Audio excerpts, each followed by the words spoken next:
Good afternoon, ladies and gentlemen, and welcome. My name is Sheila Simon. I'm from Carbondale. I'm with my husband Perry here, and maybe it's my Southern Illinois roots. Oh, thank you.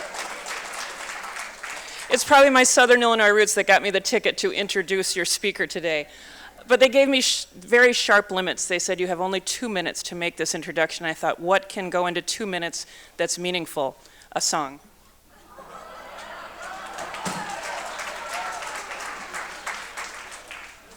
All right.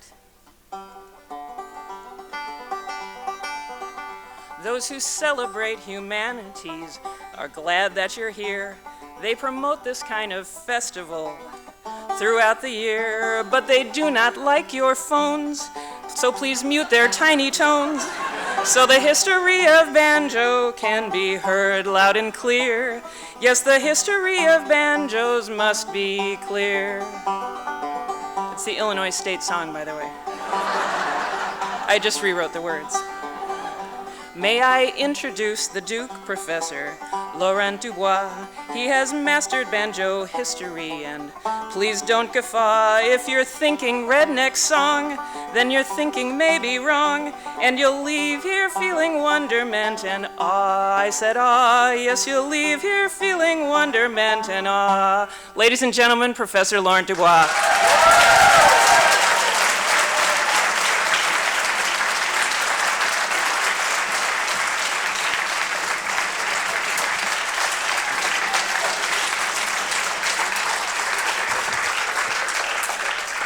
Wow, well that is and will certainly always be the best introduction ever. I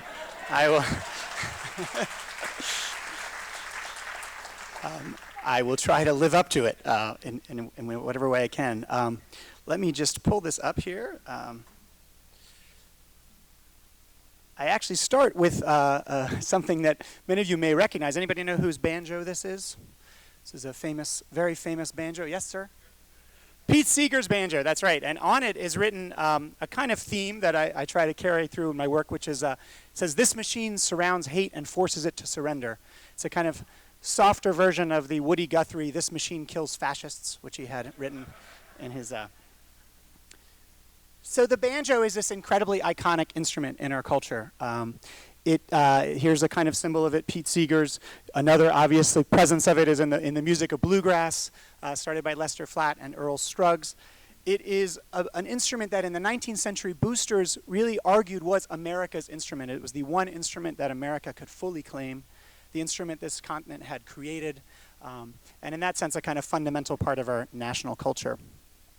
Now, of course, the instrument is also a butt of jokes, as you all know. This is many forms of the banjo being maligned. We see these bumper stickers in North Carolina. Sometimes people enjoy, giving that sense. Obviously, a reference to the film Deliverance. And there's actually a whole tradition of American literature and film in which hearing the banjo, when you hear the banjo, it means something very bad is going to happen. This is kind of more upscale version. I don't know if you can read this, but this is a recent cartoon from the New Yorker. Where, so the discovery of the banjo portends poorly for the encounter with the aliens.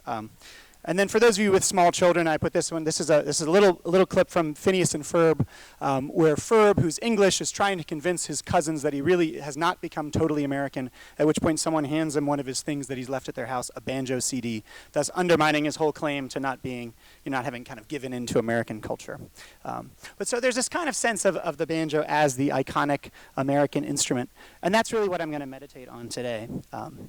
Now, this talk is related to a book I'm writing. And the conceit, the idea of that book is that in some ways we can tell through the history of this instrument, we can really get a privileged access into understanding American history. But the key is that the story I'm going to tell here about America is not one presented by like that presented by the 19th century boosters, for whom the instrument really symbolized the United States, right, North America, and in particular a strand of its history at that.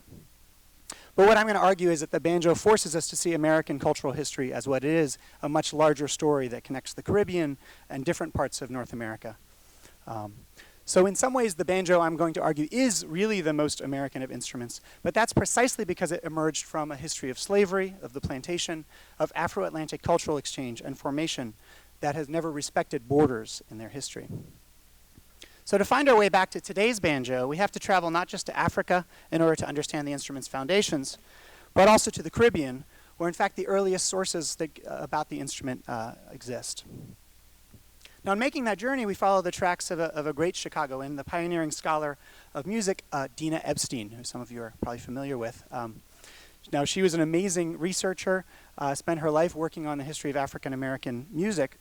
And as she was working early on trying to understand the roots of North American music, she discovered that while she was having trouble finding sources in the United States, when she turned to the Caribbean, she found many, many more materials, right? So she began to incorporate the history of Jamaica into her story. She cataloged an enormous number of references, and in many ways, all of us working in this field still depend on that book of hers to do this work.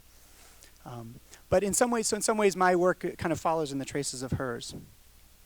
Another person who then followed in her wake was musicologist C.C. Conway, who's based at Appalachia State in North Carolina, and who basically single-handedly created a field of study on African-American banjo traditions, recording a number of older musicians, creating books, articles, and recordings about that. Now, she was also, crucially, one of the organizers of an event in Appalachia State called the Black Banjo Gathering in 2005, which had one very important consequence, and I would argue it may have been the greatest academic conference for this reason, which is that it created a great band.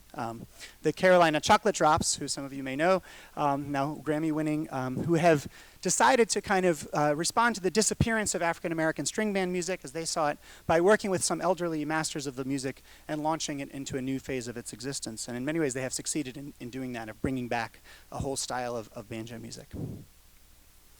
Now, that conference was a turning point for me as well.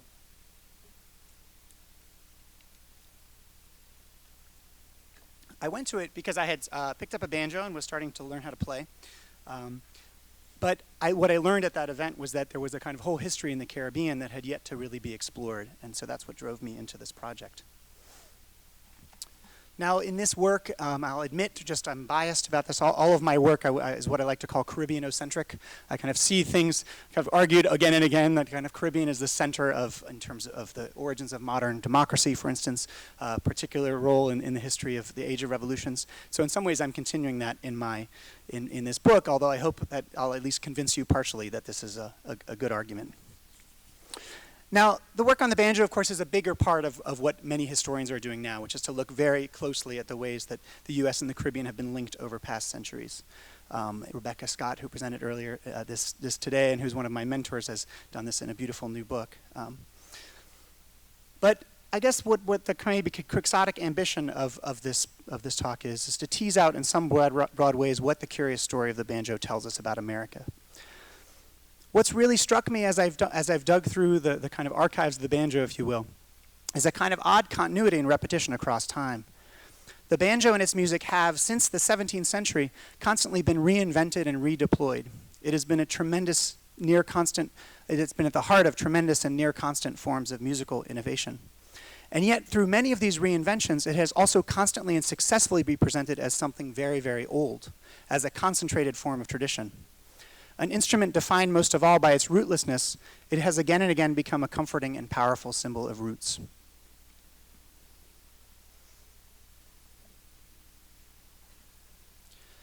Now, one of the books I've kind of circled around that's given me a lot of inspiration, and I'm not sure if people are familiar with this novel, but Jamaican-born writer Claude McKay, one of the great voices of the Harlem Renaissance, wrote a book called Banjo that was set not in the Americas, but in Marseille. In the summer of 1926, McKay spent several months in Marseille, where he got to know a group of sailors and dockers from Africa, the Caribbean, and North America who lived in around the city's old port. He decided to write a novel set in the town. Its main character was named Banjo, a North American child of the Cotton Belt, in the words of McKay, whose life was, quote, a dream of vagabondage that he was perpetually pursuing and realizing in odd ways. Banjo's name comes from the instrument that never leaves his sides, which he quite literally describes as himself. And the music channels and sustains the wanderings and gatherings of this group in Marseille. McKay's novel was subtitled A Story Without a Plot. In many ways, it is basically a series of conversations. and jam sessions also. When it was published in the US, McKay's celebration of vagabondage, begging, and banjo playing was roundly criticized by many African American intellectuals who worried it confirmed white stereotypes about black life. But when it was translated in France in 1929, it became a sensation among African and Caribbean students. They admired it for its clear-eyed denunciation of French racism, but also for what they saw as an authentic description of black life. Aimé Césaire, one of the founders of the Negritude movement, later described it as the first text he had read in which blacks were described, quote, truthfully, without inhibition or prejudice. Portions of the novel were translated, and many decades after its publication, Césaire, along with Léopold Senghor and other poets, could still recite entire passages from the novel by heart. In 1939, Dumas, inspired by the Damas, Guyanese poet, wrote a poem in which embracing the banjo became a way of embracing black identity. Here it is in French. I'll translate roughly for it. In the poem, it's essentially someone's mother talking to him saying, I heard that you weren't, once again, you didn't go to your violin lesson, right? A banjo? You said a banjo? What are you saying, a banjo? No, sir. You know that we are not going to accept in this house either Ban or Joe. Right. That is for the mulattoes. I'm sorry, the mulattoes do not play that. Leave the instrument to the blacks. Right. So here, Damas is kind of criticizing a vision of the banjo as a black instrument. Now, I say this because one of the things we need to think through about with regards to the banjo is the different place, the very difficult place it actually holds within the history of African American intellectual life.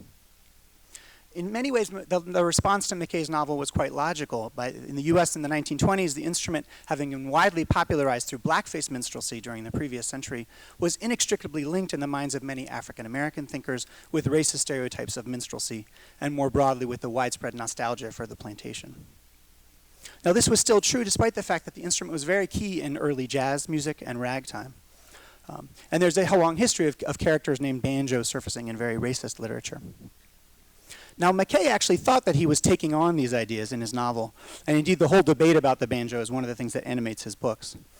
Banjo himself actually describes it as the musical instrument of the American Negro, preeminently the musical instrument of the American Negro. Now, the other thing about this novel that's interesting besides that debate is that the banjo in the music, in the novel, plays all kinds of music, right? From French Antillean begin, of which it was a part, to other styles of music from all over the place, Africa, popular dance styles, and so forth.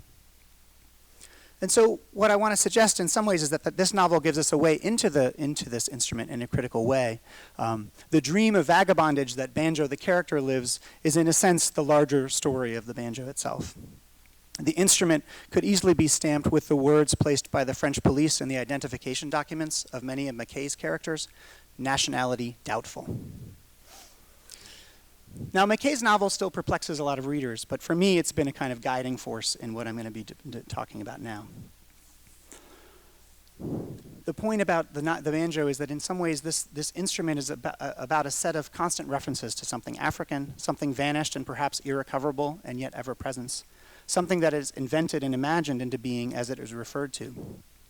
McKay's novel is important because it places the instrument in a long history of dispossession, racism, deportation, and at the same time captures the fleeting moments of conviviality, community, and joy produced by the music.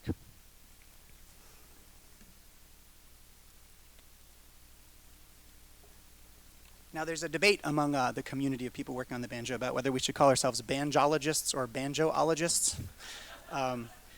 This is a community, I should say, that involves a few academics like myself, but is mostly driven by musicians, collectors, people who are passionate about the banjo and who comprise this very big community, both online and through meetings, who are exploring this history. And a lot of what I'm going to be talking about comes out of that kind of community and its explorations.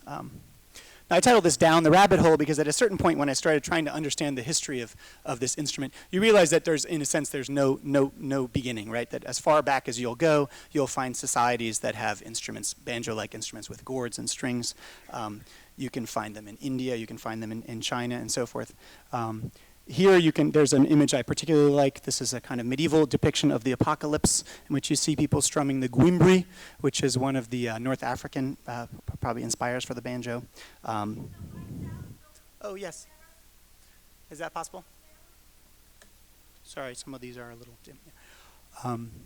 On the right, these are actually metal plates that come from Mali that show some African harps. These are from the 13th century.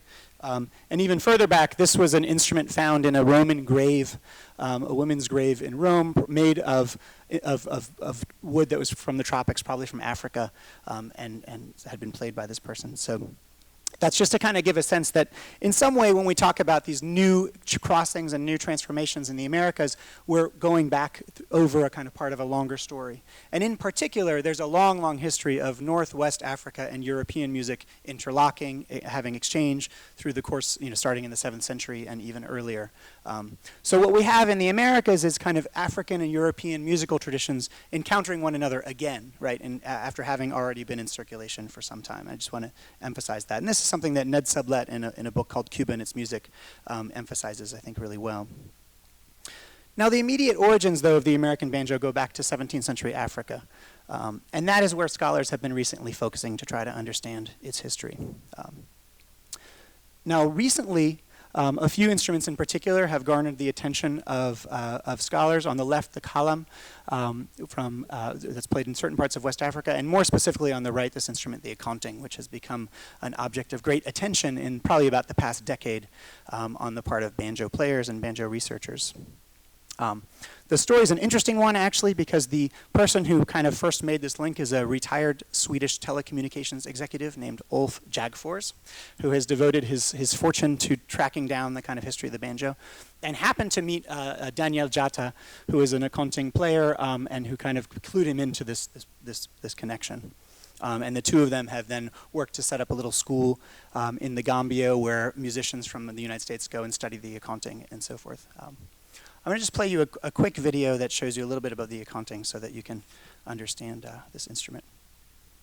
Here we go.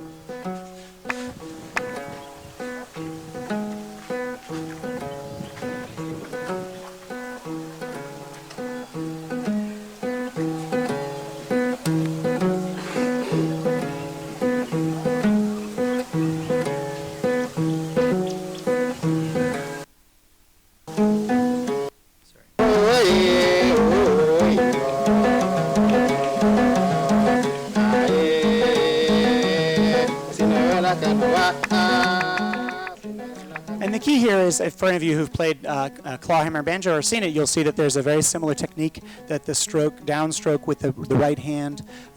There are shorter strings and actually just one string that's fingered for the melody. So this instrument, for the way that it's played, suggests kind of a possible origin for the banjo. It's also made, however, as I'll talk about, in the way that the early American banjos were also made, out of a half gourd and a spike or a neck that was put through that gourd. Now, as people have gone back and listened to these instruments, part of what we've also been trying to do is to figure out what all the diversity and roots of American banjo music, right? And part of the trouble is that, of course, the banjo today, because of its construction, which has roots in the 19th and 20th century, is actually very different from the older banjos. But I'm going to play a few recordings. These come out of the work of Mike Seeger and C.C. Conway, just to give you a sense of some of the diversity of banjo playing, particularly in African American communities that people have researched. This one in particular, I think, is interesting because of the very different kind of way the banjo tune is structured.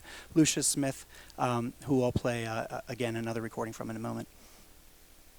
This was recorded in 1970 by Mike Seeger.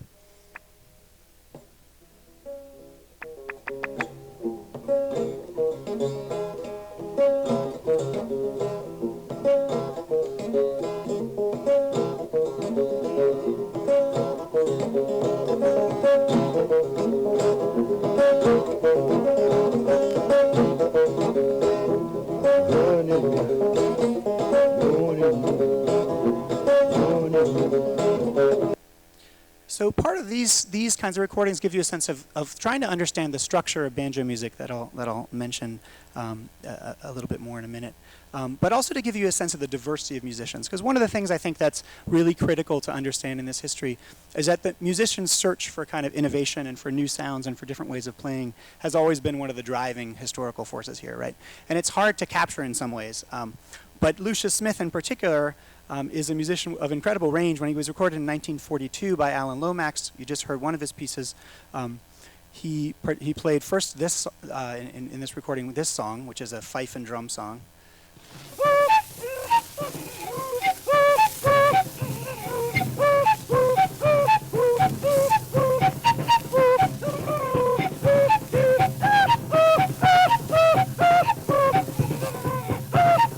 Right, so this is a tradition that many people have think it can be traced back to Central Africa, and then they turned and played this song right afterwards.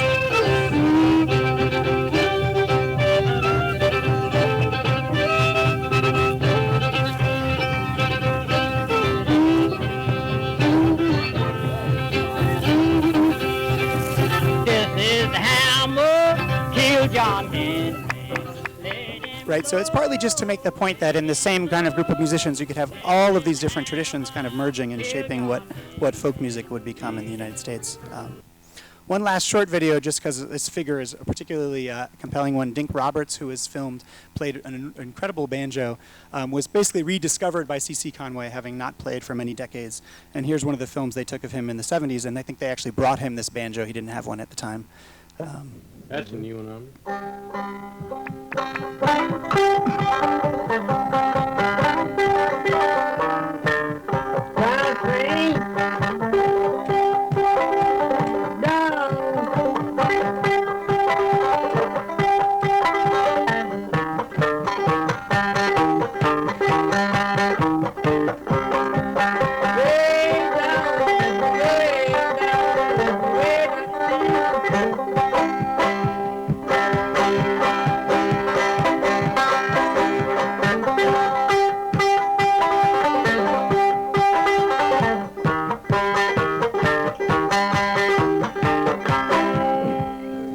What do you call that?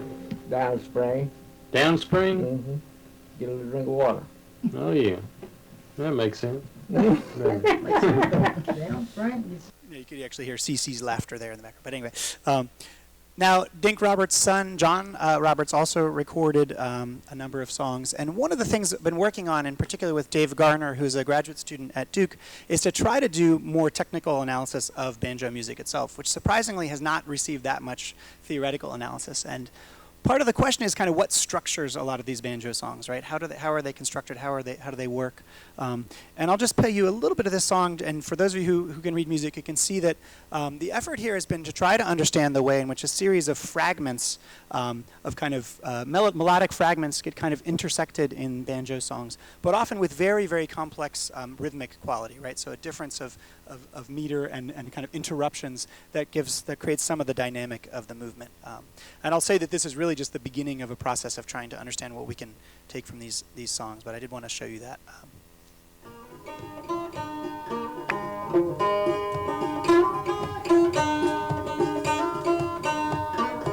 And each of the colors is a different string. So.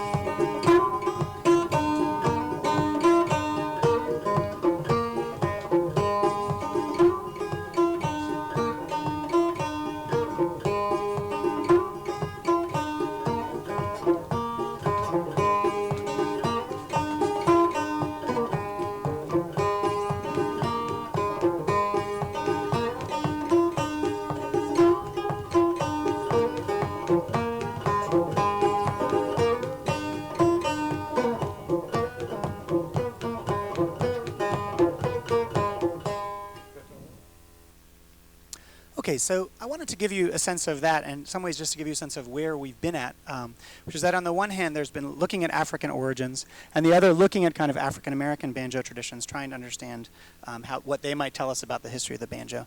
But there's a kind of frustrating thing about this, right, which is that we can't get back sonically to the origins of the banjo in the 17th and 18th century. But the other thing about this is that to understand the kind of early history of the banjo, it turns out we really need to do what Dina Epstein did, which is to turn to the Caribbean. So what I've been doing recently is to try to dig through and work with others to find as many different kind of mentions of the banjo in the Caribbean, again, building from Dina Epstein's work. And I'm going to talk a little bit about what we found. Now, the Caribbean in the late 17th century is, again, where we find the first mentions of the banjo, and we find them in particular in Jamaica and Martinique. One of the earliest references here from John Taylor, a planter, who just describes how at the end of a workday, then these poor slaves leave off work and repair to their houses where they get their suppers, make a great fire, and with a kit, and this is key, made of a gourd or calabash with one twined string, play, sing, and dance according to their own country fashion. So here, the country fashion means that they're playing African songs, right? So here you have a very early description. Because he talks about the gourd and the string, we have a sense of the construction. Father Labat, a missionary who worked in Martinique in the 1690s, and this is a well-known source, describes how almost all of them, he's talking about slaves here, play a kind of guitar made of half of a calabash, covered with leather, scraped into the shape of parchment with a rather long neck, right?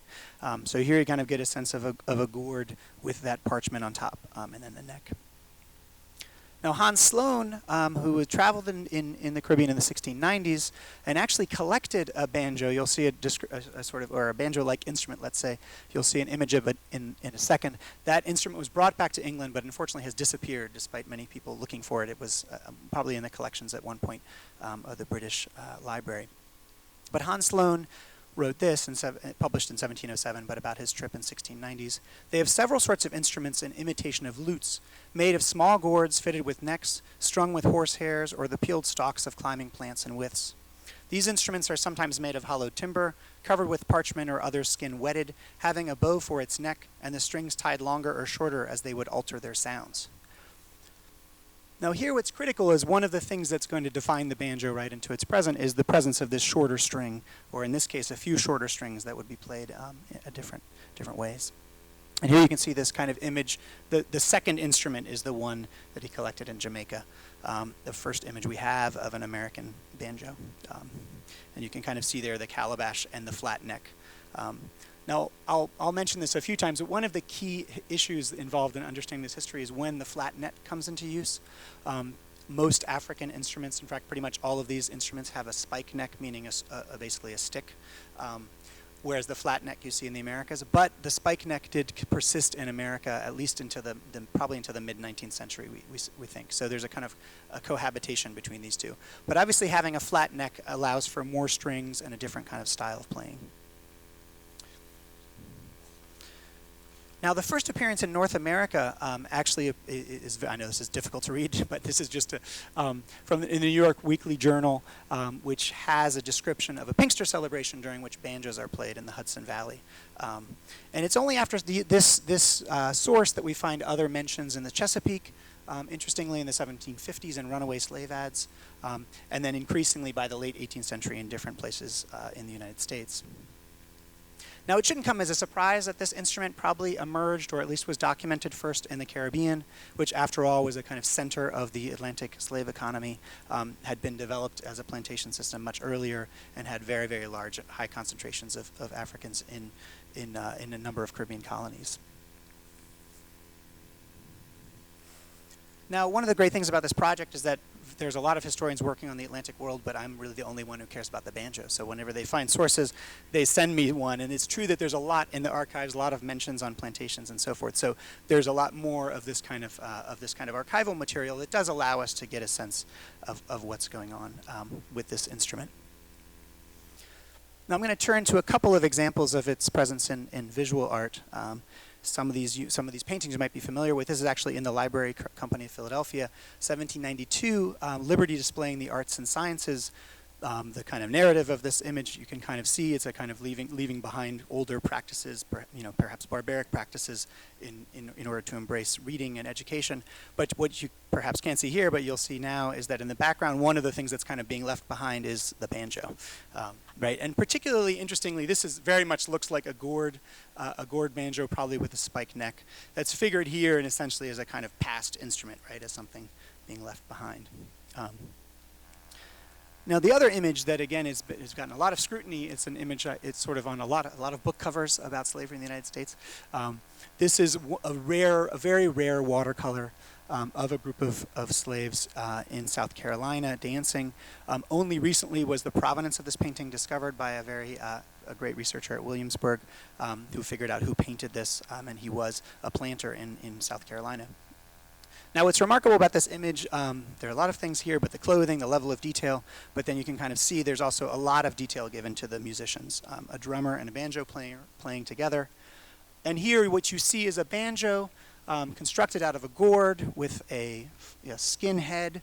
The decorations on the banjo are very important. These are to let sound out, but they also are, crosses and stars. And then you can see the kind of construction very clearly here. And for about the past couple of decades, a number of banjo makers had used this image to try to reconstruct what a gourd banjo would look like, right? And a number of them, Mike Seeger among others, played these kind of reconstructed gourd banjos.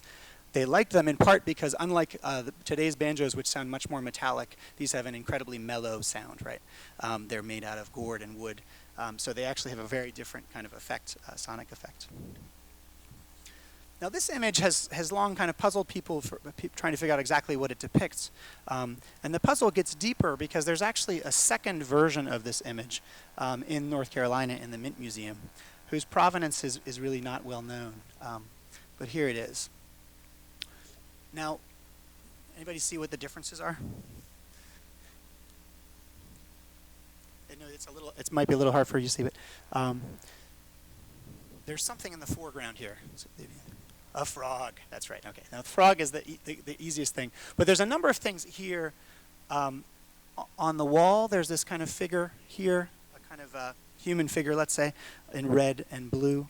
And on the other door, there's a number of also symbols that are painted on. Now I'll say that I present this whenever I go because I'm still waiting for someone to help me figure out what to make of this particular image. The curators believe that this is the second one, right? That in other words, this was made as a copy of the first. And there does seem to be something almost that someone is made this copy in order to kind of communicate something about that first painting. In other words, one way to think about it is that this is someone saying, now I'm going to tell you what's really going on, by infusing this with religious icons of various sorts, right? You'll see that the banjo player is separated from the drummer in this one, but otherwise the kind of construction is very similar. Now I mention all this because one of the things I've been trying to dig into through the sources is to figure out what place the banjo might have had in religious forms of music, right? And I'll explain more about why that's come up as a curiosity. Now, until relatively recently, there was one kind of strange thing about research into the history of the banjo, which is that there were basically in North America no examples of gourd banjos that had survived, right? There was no kind of one in a museum somewhere from the 19th century that you could pull out and say, well, this is how they used to be built. Then, in 1997, a curator in Paris who had been given the job of collecting all the non-Western instruments for the new Museum of Music in Paris received a box in which he found, this is on the right is the image of what I'm talking about here. He received, a couple of boxes from an old conservatory in Paris, and in them he found a little gourd kind of resonator, and then in another box he found a neck. And when he stuck them together, he realized he had an instrument on his hands. He could read on the parchment the inscription that said this was a Haitian instrument, a banza. And as he did more research, he realized that this had been collected by Victor Schulze, who was a French abolitionist in 1841 in Haiti, brought back to France, eventually put in a collection of exotic instruments, eventually boxed away in the late 19th century, and had been, for almost a century, had been kind of boxed away. This turns out to be now the one kind of key, the kind of most important, let's say, extant gourd banjo that we have an example of. There is one other one from Suriname that's constructed slightly differently. But what's striking about this is that this is constructed very similar to the one in the old plantation image. It also has decorations in it of crosses like the one in the old plantation image as well. And on the neck, it has this engraving right here on the left that you see of a face, perhaps, or something else, as I'll mention in a moment. Now, a lot of instruments in a lot of chordophones, in other words, string instruments in West Africa, and particularly Central Africa, are built in a kind of anthropomorphic way. In other words, the instrument is also kind of a being. These are, again, hard to see, I realize, but in a lot of connections, here's another one where you'll see a construction of the instrument in which it's kind of turned into a being of some kind or a human. Now, interestingly, that's important for this particular image, but also because in 1819, when Henry Latrobe went to Congo Square and observed kind of music being played in Congo Square, he did a little sketch of a banjo that he saw there. And here you can see that, again, there's a figurine on top of this banjo. So there's enough suggestions between these three images that these instruments were being decorated in such a way as to kind of infuse them with a certain kind of probably religious significance. Now, this interest of mine in the particular ways in which the banjo signified in Haiti was piqued even further when I came across this particular description from 1830. This is Gaspard Molien, a former planter from Saint-Domingue who's fled the colony, and he's recalling something that took place before the Haitian Revolution, right? So in the late 1780s. And he writes, probably with some, some exaggeration, of these kind of dinners that slaves would hold on the plantations in Saint-Domingue. He's writing kind of as an apologist for slavery, right? So that's part of what's going on here. He writes, there was even a case when a slave on the La Feuve plantation, the mistress of the manager, hosted a dinner on the Feast of Saint-Louis with 400 guests served on flatware and entertained by the singing of public musicians, Trois Feuilles and Grand Simon, whose banzas guitars were garnished with doubloons. Now, this kind of stopped me in my tracks when I read about it. I mean, there's a lot about this description that's pretty startling. But in particular, the description of public musicians, right? And I had seen enough other sources from other parts of the Caribbean to suggest that, among other things, there were slaves whose job it was to play for other slaves at gatherings, right? So we think of slaves playing for whites. But there was obviously a certain kind of market within the slave community in the Caribbean of slaves who would play for other gatherings.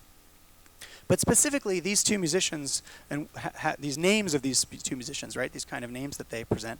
Trois Feuilles, in particular, really kind of struck me.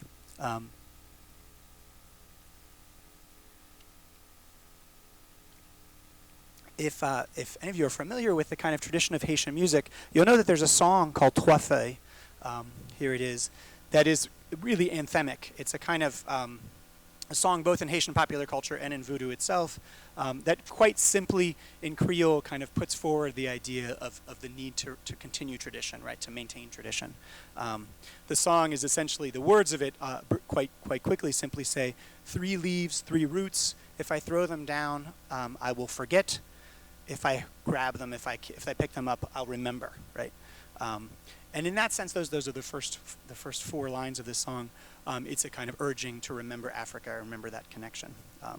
Now that song is played, among other things, with a banjo in a tradition called troubadour music, which is one of the places where the banjo has continued to play in Haiti. So I'm going to play you that song and then talk a bit more about this.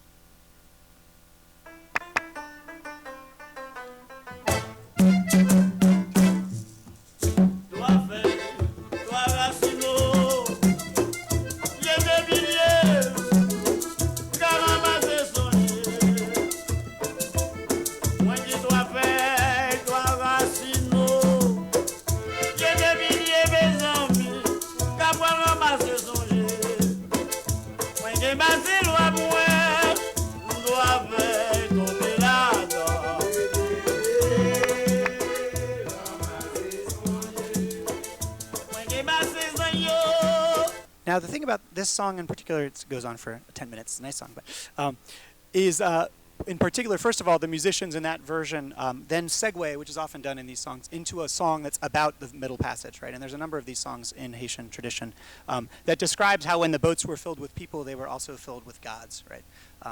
And so the whole song, in some ways, is about this kind of continuity with Africa. Now, after having read that and gone back to this, I presented this at one point and showed this image, and someone said, well, what do you think that is? That's obviously 3 leaves, right, on this engraving. One way to read this is as 3 kind of carved leaves. I'm not sure, that which is a kind of striking possibility, too. What to make of that, I'm not sure. But there's a kind of interesting fact that these little fragments suggest something deeper going on with the music and religion.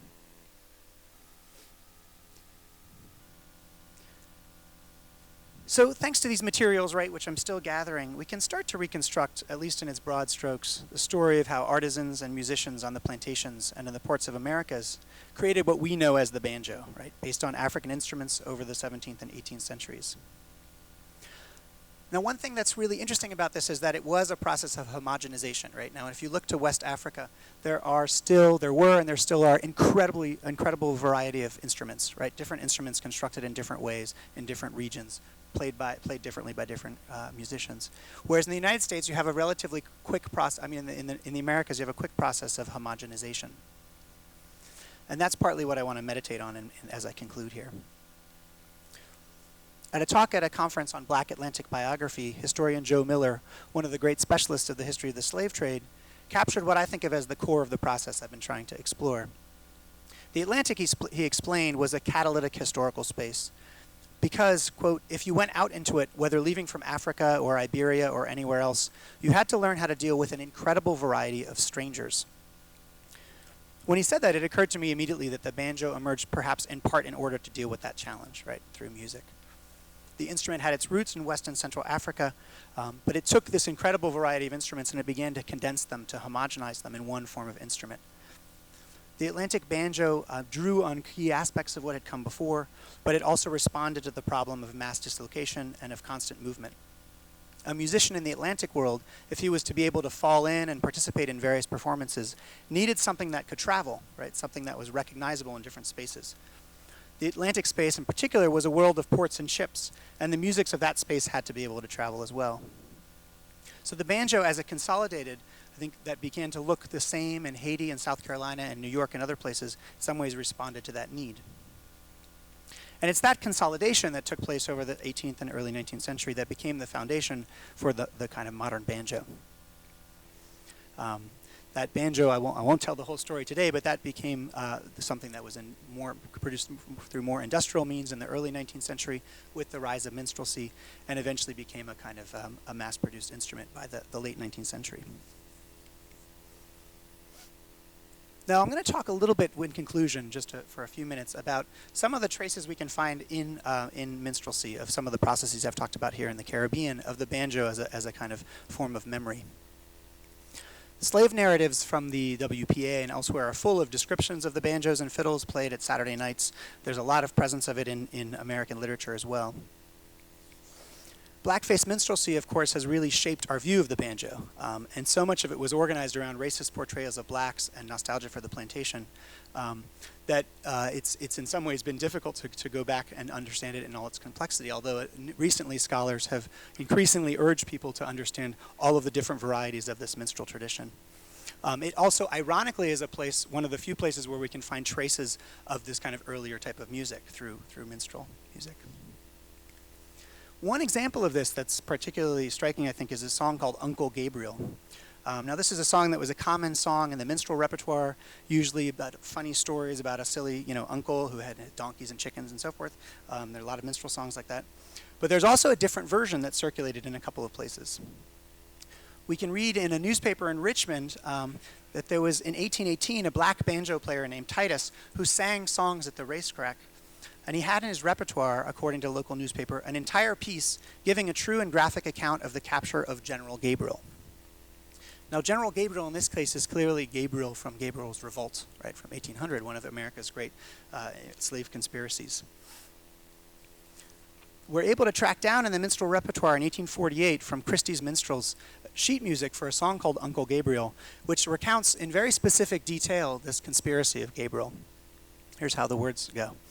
"Oh, my boys, I'm bound to tell you," it starts, and the chorus is then, "Hard times in old Virginia. Gabriel," the song recounted, was, quote, "the war chief of the insurgents, way down in Southampton."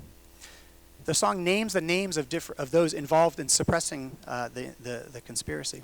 It was, quote, "a little boy who betrayed him, a little boy by the name of Daniel, betrayed him at the Norfolk landing. The whites, they fought him and they caught him. To Richmond courthouse they did bring him. 12 men set up the jury. They took him to the gallows, drove him down with 4 gray horses. Bryce's men, he drove the wagon. They hung him and swung him, and that was the last of Gabriel." So here you have, being performed in 1848, the kind of story of a slave revolt, right? And that tradition kind of, I think, continued through even through some of the minstrelsy. There are a lot of other examples of this. There's been scholarship about how the song Jump Jim Crow, which became the name of a popular hit and then the name of the social system itself, perhaps it actually began as a song sung by the enslaved to criticize their masters. Oh, Susanna, at its base, is probably a song about being sold from slavery from Virginia to Alabama, a record of the great uprooting of eastern slave communities after the Louisiana Purchase. And John Henry itself is probably originally a story of a real man, an ex-slave who found a new kind of slavery as a convict working the railroads. So all this suggests that the kind of crossings that animate the 19th century banjo in some ways continued some of these older traditions. One of the things I want to say in conclusion is that there's, in fact, I think, been a strong continuity in terms of the ways the banjo has been present as both an instrument and symbol from the 18th century to the present. In both folk and bluegrass, a very contemporary reinvention of style and performance is once again figured as a channel into deeper roots, right? It's a process of creation and kind of looking backwards at the same time. Now, that process took place in the 19th and especially 20th century in the context of new kinds of exile and migration. In the case of bluegrass, it's the migration away from the Appalachians towards eastern cities, for instance, that gives a kind of impetus. And these created a need and a context for new forms of music.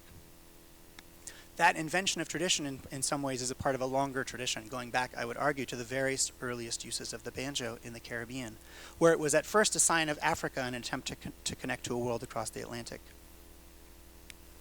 So the kind of rootedness, the idea of the banjo as roots is a kind of as old as its history, and it keeps kind of reproducing itself over its history. I'm going to end with just two little bits of song, I think, that capture some of this larger process. The first is a song called Swannanoa Tunnel. This is one of many that recounts the kind of story of the building of the railroads. This one in particular has a verse that I particularly like that captures this history.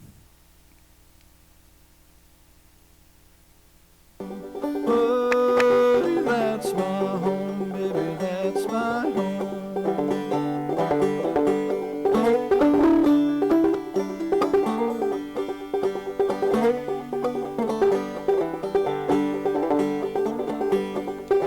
This old banjo ring like silver, shines like gold, baby, shines like gold. Take this banjo, throw it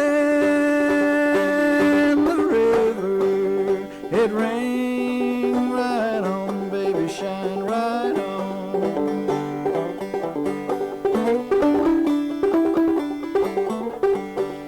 So I sometimes think that's partly just the fantasy of anybody who's married to a banjo player or friends with a banjo player, to throw the banjo in the river, right? And the verse is sort of, take this banjo and throw it in the river. It rings right on, baby shines right on, right? You can't kill the banjo. And it is interesting that people for at least a few hundred years have been trying to kill the banjo, and it keeps kind of coming back. But there's also something deeper here, that there's a kind of sense that the banjo itself kind of keeps continuing through all these different changes, and on some level there's a kind of core, perhaps a core to the instrument that keeps kind of propelling it forward despite all these changes. Now the same sentiment comes through even more directly and simply in a song published by Thomas Talley in 1922 in his book Negro Folk Rhymes. And there's a verse in that song that simply goes, rain 40 days and rain 40 nights, rain 40 days and rain 40 nights, rain 40 days and rain 40 nights, Johnny kept a picking on the banjo. Thank you.